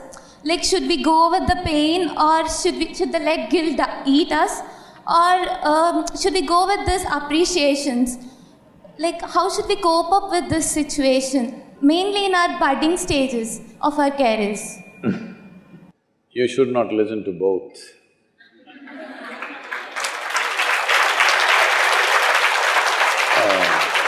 Be stoned then. Stoned? Oh, what are you on? Like, I shouldn't go with the emotional happiness. No, I'll come to that. See, somebody else's opinion becomes important in one's life only when you do not know what you're doing. Yes? If you are very clear about what you're doing, what somebody says, good things or bad things, it doesn't matter. In fact, the best things that have ever been done on this planet always got bad press, largely during their lifetimes, and it was only appreciated after they're gone. Today the time cycle has changed, it will come back sooner. Appreciation will come back sooner.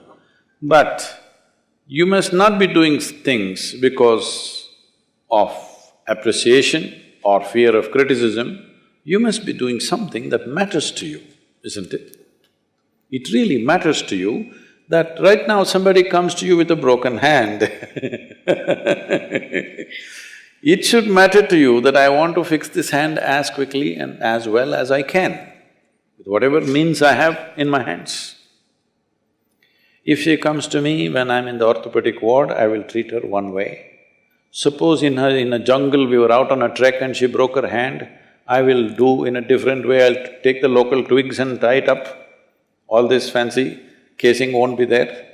But I'm doing my best, that much I know. It may not be the best treatment, but I'm doing my best always. This one thing you fix. Somebody else may come and say, see, the way you fix this plaster is not good, you should have fixed it that way and this way and this way and that way. Maybe he knows better, but the way I know it, I've done my best. This is all any human being can do, always. But you should not fall short of yourself, isn't it? What you can do must happen. In our lives, if we do not do what we cannot do, it's not a problem. But if we do not do what we can do, we are a disaster, isn't it? So you should not become such a disaster. So if you just stick to this one thing, people will say many things. You must see in the last 25 years, what all accusations and criticisms they've made about me. The same people, now they're all becoming not just fans, they're becoming devotees. At one time, what kind of abuse daily, even now there are some people who go on endlessly, endless abuse. People tell me, Sadhguru, how do you listen to all this? I said, just tell me what is the abuse going on because I wish to know. Sadhguru, you should not listen to all this. I said, I want to listen because when you came and threw flowers on me, fell at my feet, personally it doesn't mean a damn thing to me. If it's good for you, you do it. Or when you throw stones at me, it doesn't mean a damn thing to me, okay? Because I'm 100% clear what I'm doing. Maybe you will take time to evolve and appreciate what's happening, but this is not being done for your appreciation. This is being done because this is my way. Let me tell you a little story. A guru was there on the banks of Narmada. One day he went for, the bath was always a dip in the river. So he went for his bath. His disciple was holding his clothes and standing there because otherwise it's muddy if you keep it down. He went in and he saw a scorpion floating down in the water, struggling. A scorpion is not a swimmer, He's struggling. So the guru picked him up. The disciple screamed, don't take that scorpion, it'll sting you. Well, the scorpion stung him. The guru slowly walked down, slowly bringing him out. He stung him again and again. The disciple went on screaming, what are you doing? Just drop the damn thing. The guru walked and let him out on the bank and he went away. Then the disciple said, what kind of rubbish is this? He bit you 3 times. How much pain is there? He said, see, what are you screaming about? The scorpion is doing what it knows best. I am doing what I know best. What are you talking? That's all. You're trained to be a doctor, you do your best, somebody says something. Somebody will live, somebody will die. But the question is, are you doing your best? That's all, isn't it? See, the doctors who treated patients 100 years ago, in today's level of medical science, they may look silly and stupid, but they were doing their best. That's all, isn't it? They let a whole lot of people die for small things because that's all they had. But they were doing their best or not is the only question. Because today medicine, science and technology has evolved, all kinds of things could be done. At that time, with what little they had, they did their best. Today also what you're doing may look silly in another 50 years' time. Yes? Yes or no? Medical science will go to places where you being a doctor, what you think is great knowledge may look absurd and silly in 50 years or 100 years' time. Does it mean to say you're a bad doctor? No, you're doing your best. That's all you can do. Please do that one thing.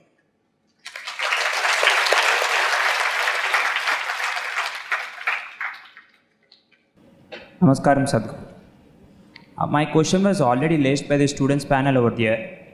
As you answered, we have to be calm, patient and self-engineering regarding the doctor attacks. Oh.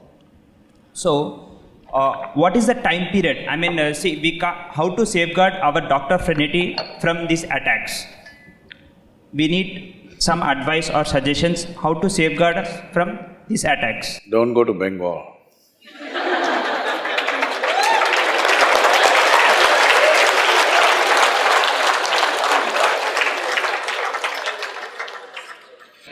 Add on to this. I'll come to you.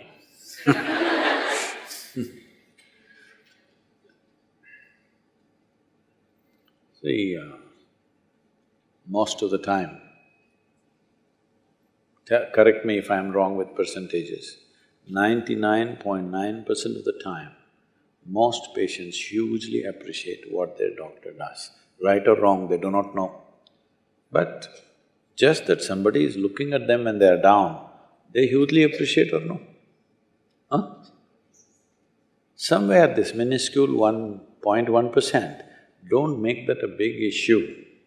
Then everybody thinks we must beat our doctors, okay? Don't get into that mode. This whole doctor thing happened because of the way a certain leaders responded, all right? Not just because they were beaten. And even for them to beat, there is a political situation there which supports that kind of thing. That doesn't happen everywhere. And at the same time, you must also understand, not all doctors are straight either. There are corrupt people who do all kinds of things. There have been in Tamil Nadu, there have been situations where dead bodies have been kept in ICU for over 3 to 4 days and they were caught with that and beatings happened. The doctors didn't complain because they were caught properly. So I'm saying human beings do this and that. Don't make that the trend by overly talking about it. Here and there something happens. Don't pitch it up, doctors are being beaten. Now people think, yeah, we can beat the doctors whenever we want. Do not create that situation. Generally, 99.99% does not look at a doctor like that. Many people are looking at them godlike. Hello? So let's not create that culture simply by continuously talking about it. Yes, unfortunately it happened. And not only that it happened, it could have been easily diffused, but for whatever reasons, it went the way it went. If the election results were not so close behind, I don't think it would have happened that way. Yes, there is resentment, there is certain things happening in the society, so don't take that as everybody is attacking the doctors, they are not. Do not create that narrative, doctors can be beaten. No, nobody can be beaten, especially not a doctor.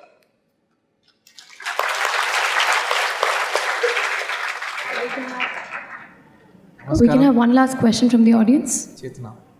Hello.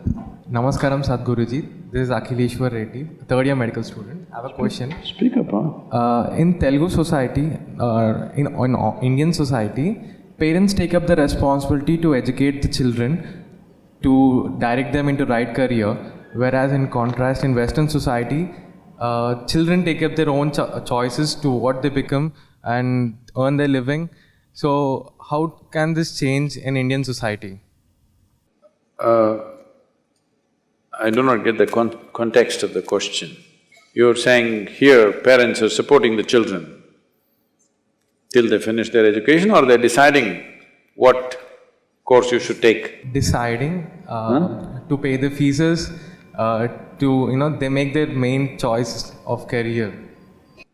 Please, why don't you hold the microphone here? I know you want to speak from your heart, but it works better here. Parents choose children's career, their life, what they become. Is that so? They try to advise you a little forcefully. But I don't think they decide completely. They encourage you. If you don't go to what they want, your mother won't eat. Your father acts depressed. A little drama will happen at home. But if you are very clear where you want to go, you will cross the drama. But you yourself do not know what you want to do. Maybe you decided better to take advice from them. From somewhere you're taking advice, isn't it? Either from your friends, or from your teachers, or from your parents, or generally the trend in the society, you're taking advice from somewhere. So in that, parents also have a stake. Unless you are very clear what you want to do. I think most people, when they decide this, they're 17, 18 years of age, they have no clue what they want to do. They are being decided by social trends of the day. So why can't parents also have their say? They'll also have their say. So the most important thing is, there are two ways to decide a career. What is needed in the world today? Or what is it that I genuinely want to do? Do I have such a specific kind of inclination that I want to do only this? Let's say I want to be an artist. Now I have a certain talent. I don't want my talent to go by going to a medical college, if I have the talent. But I just went and saw a movie yesterday where in that hero was an artist. Because of that, a very pretty girl came and married him. Now, because of that, you want to become an artist, you don't know what's a brush and paint. Now parents will say, shut up and go to medical college. If you don't get that, go to engineering college. This is how Indian parents are thinking, because you must understand, in the previous generation, if you did not get the right education, you will end up on the street. Today's situation is little better. If you don't do this, you could do something else. But in the previous generation, their fear was always this: if my child doesn't get an education where job is certain, what will happen, what will happen, what will happen? They're coming from that. You have to give an allowance to that, you can't just ignore that. But if you are very clear, what is it that you are talented for, what is it that you are going to do, anyway that's going to happen, isn't it? So, it is not a question of Western and Eastern thing, West in something else is happening. You must see, I've been to so many universities across America and Europe. What I see is, in almost all the top universities, the students who are doing really well are just Indians, Chinese and Jews. The white Americans are really down because all these three societies have good parental support.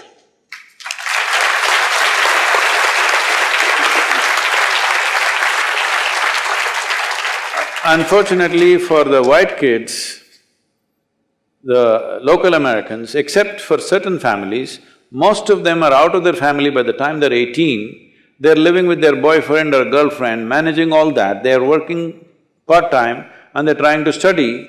Of course you get tired. What will you drop? Job or education?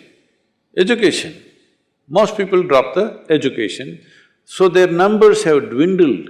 So small it's become, you really go to any top university and see, everywhere there used to be too many Indians, but today there are more Chinese, second is Indians, third is Jewish people. All of them have solid family support, they don't have to go and work somewhere, they don't have to do something, all the parents want is you study. And they come to the university, sit there and see if they're studying or not, what's happening, everything. The other kids are just drunk in the evening, doing those things. If that's what you want to do, it's fine. But that's not called education, that's all. After some time, in the society, who will dominate the situation will be determined by who gets educated, isn't it? So in that concern, parents want to push, but I don't think that time is gone. For most of you, if you show a certain kind of affinity or talent towards something, I don't think cruelly somebody will push you into one thing. It is just that if your father happens to be a physician, he wants you to be a physician. I've gone through plenty of that, okay? So, that'll happen, but you must be clear what you want. When you don't know what you want, maybe it's better to listen to somebody who seems to know a little better.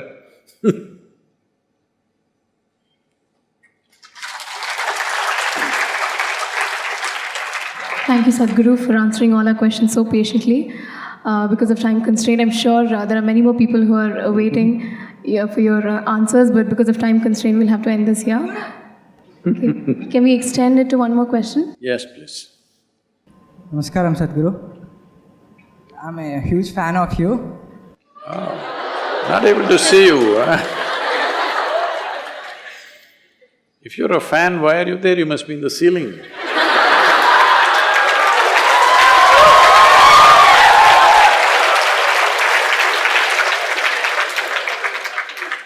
Sadhguru, I'm so curious to know everything about life and this creation. So I have so many questions to ask. But you know everything, Sadhguru. So I want to know every information you know. So how can I gain that information, everything you know?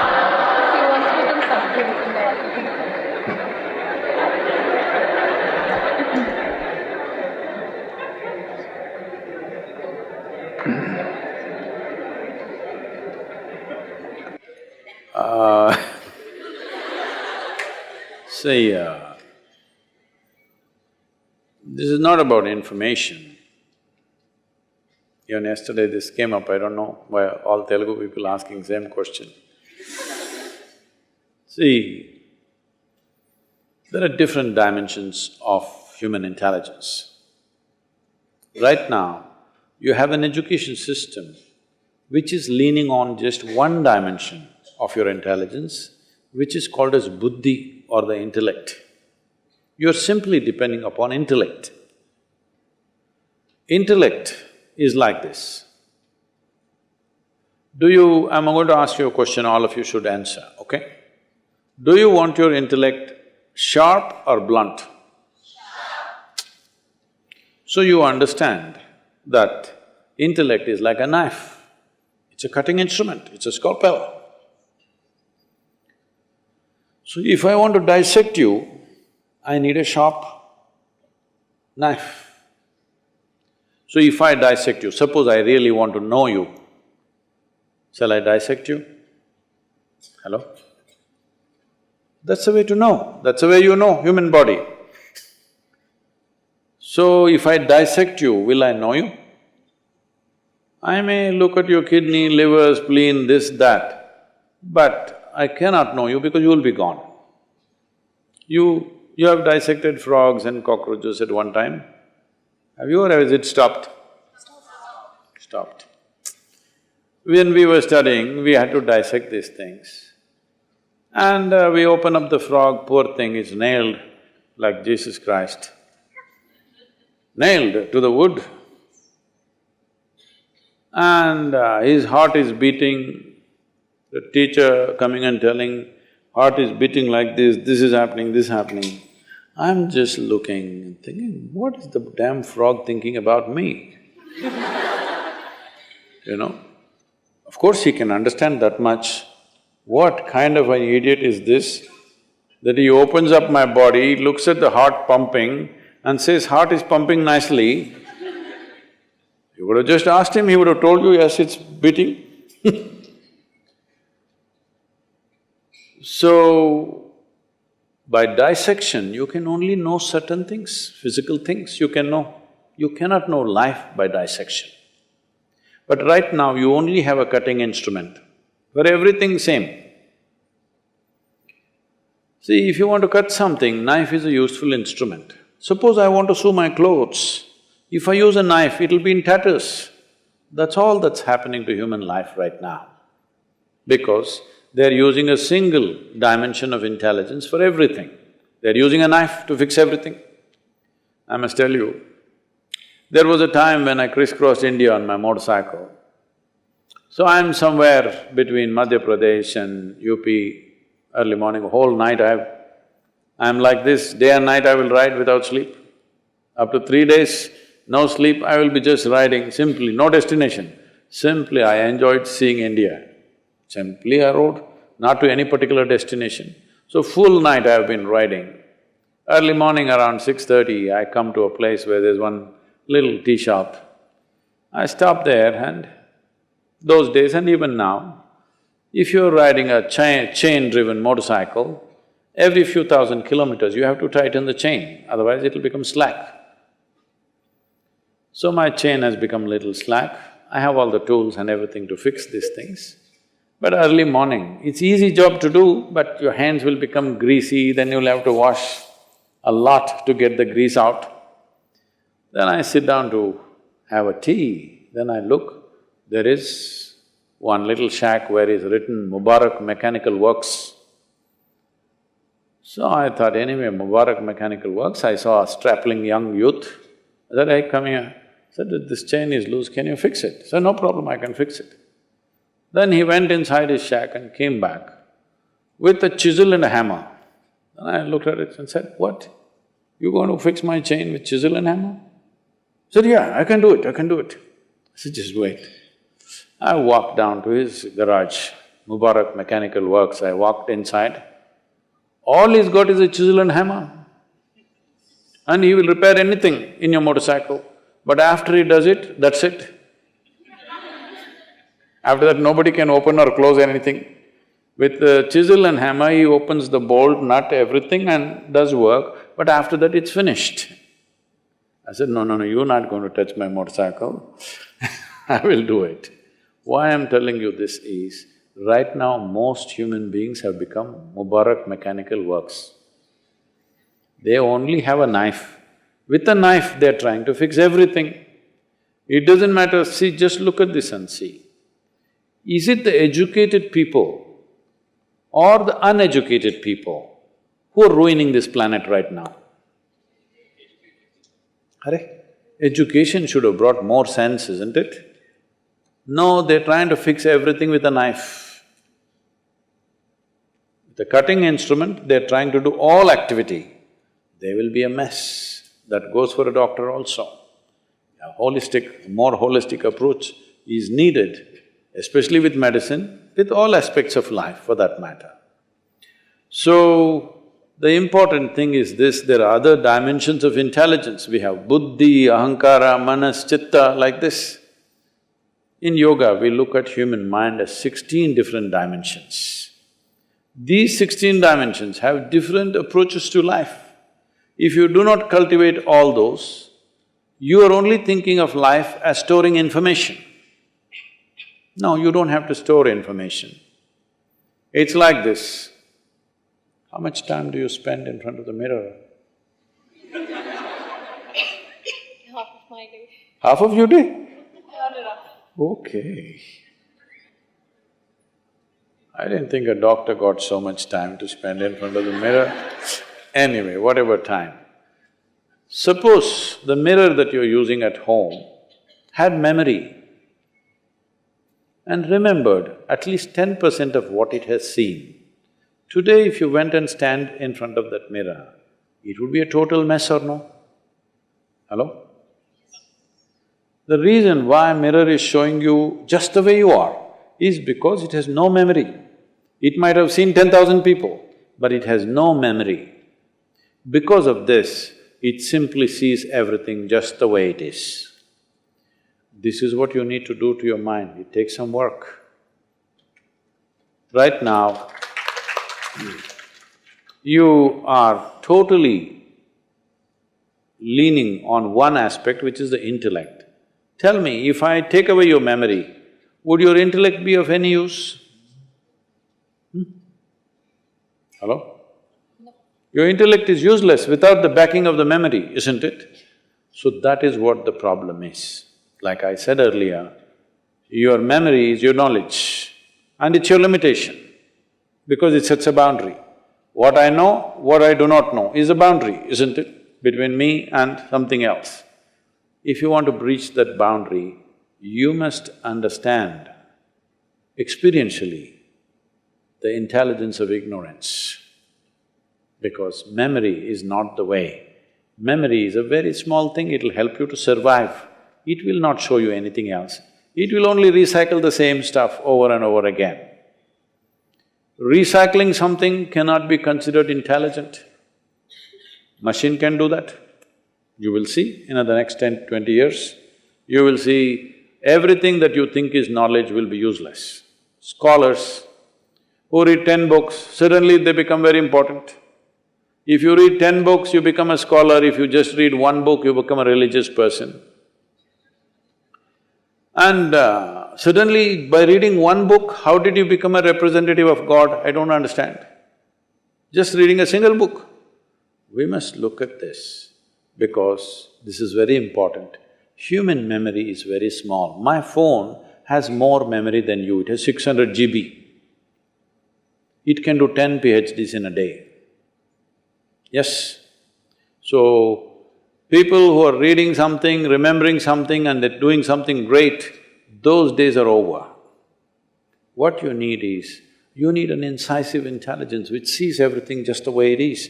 For this you need a plain mirror which doesn't remember anything but simply reflects what is there. If you want to work on it, please come, you're a big fan, we'll hang you somewhere. Thank you very much. Whatever you do, this is a great possibility that you are in the medical school. Still in the world, most of the population is unserved. So, please, whatever you do, wherever you go, just know this one thing, that when people are sick, they are down. And when people are down, they need the best treatment. Hello? When I'm standing, you can fight with me. When I'm down, you must treat me gently, isn't it? Hello? So, just know people who are coming to you, in some way they're down. You must give the best that you have to that person. Just do this one thing as a doctor, even if you don't become super specialist, just this will do wonderful things to people. Thank you very much.